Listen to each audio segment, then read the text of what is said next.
Here's the top stories for November 1st. The Philippine National Police and the Philippine Coast Guard noted a peaceful and orderly Undas, with fewer passengers in ports. A magnitude 4.6 earthquake jolts Davao Oriental and no damage is expected, according to Phivolcs. President Marcos and South Korean President Lee Jae-myung vow stronger regional cooperation against transnational crime.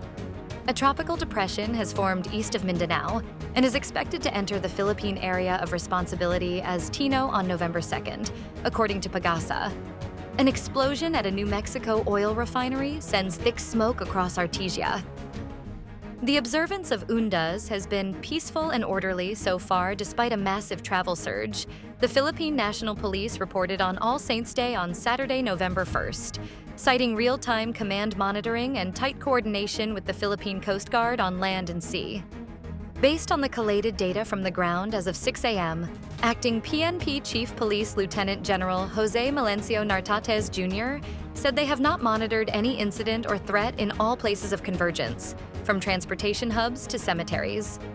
Meanwhile, the PCG maintained a perfect safety record across all ports despite high traffic. PCG spokesperson Captain Noemi Kayabyab reported that they have not received any maritime incidents since the agency was placed on a heightened alert status on October 30th. The alert will remain until November 4th. From October 30th to November 1st, the PCG has recorded a total of 369,221 outbound passengers and 340,570 inbound passengers. This was lower than the 2 million inbound and outbound passengers logged in 2024. A magnitude 4.6 earthquake struck Davao Oriental on Friday morning, November 1st, according to the Department of Science and Technology Philippine Institute of Volcanology and Seismology. In its Earthquake Information No. 1 issued at 8:49 a.m., Phivolcs said the tremor was recorded 36 kilometers northeast of Manila, Davao Oriental. The quake had a depth of 10 kilometers and was classified as tectonic in origin. Phivolcs confirmed that the latest tremor was an aftershock of the October 2025 offshore earthquake in Davao Oriental. The agency said no damage is expected from this event, although aftershocks may still occur. President Marcos and South Korean President Lee Jae-myung have agreed to strengthen regional cooperation against transnational crimes, including scam operations and other cross-border offenses, during their bilateral meeting on the sidelines of the APEC Economic Leaders Meeting in Gyeongju. In a statement, the Blue House said both leaders underscored the need for coordinated efforts among regional partners to combat criminal networks that threaten peace and economic stability in the region. Lee expressed gratitude for the establishment of a Korean help desk within Philippine police stations to handle cases involving South Korean nationals. He said the initiative was made possible through Marcos's support and reflects growing cooperation between the two governments on law enforcement and citizen protection.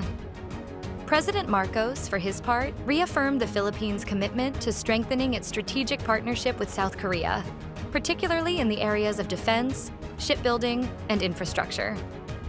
Marcos also invited Lee to visit the Philippines soon. Lee responded that he fully agrees and would visit the Philippines at the earliest possible time. The low-pressure area east of northeastern Mindanao has intensified into a tropical depression. The Philippine Atmospheric, Geophysical, and Astronomical Services Administration announced on Saturday, November 1st.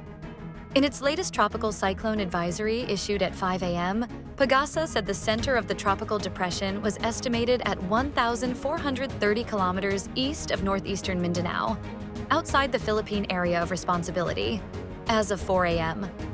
It currently packs maximum sustained winds of 45 kilometers per hour near the center and gustiness of up to 55 kilometers per hour, moving westward at 15 kilometers per hour. Once it enters the PAR, the weather disturbance will be given the local name Tino. According to PAGASA's Tropical Cyclone Advisory No. 1, Tino is expected to enter PAR on Sunday, November 2nd, either in the morning or afternoon. Emergency crews responded Friday to an explosion at an oil refinery in New Mexico, as thick smoke emerged from the plant and drifted across parts of the city of Artesia before crews were able to extinguish the flames. Navajo refinery operator H.F. Sinclair said that the fire had been extinguished and that 3 people were transported off-site for medical attention. No other injuries were reported. Air monitoring on the perimeter of the refinery and in a nearby community showed no risk to public safety, said Corinne Smith, a spokesperson of H.F. Sinclair. It was unclear whether refinery production was affected. Artesia Police Commander Pete Quinones said that police and other first responders scrambled to the site before the fire was contained. Authorities said the smoke had dissipated by Friday afternoon and roads were reopened. The New Mexico Environment Department said it was sending a team to Artesia to assess conditions and monitor air quality. Stay updated with the latest news. Visit our website at www.mb.com.ph or follow us on social media. Thanks for tuning in to the Manila Bulletin Daily Rundown.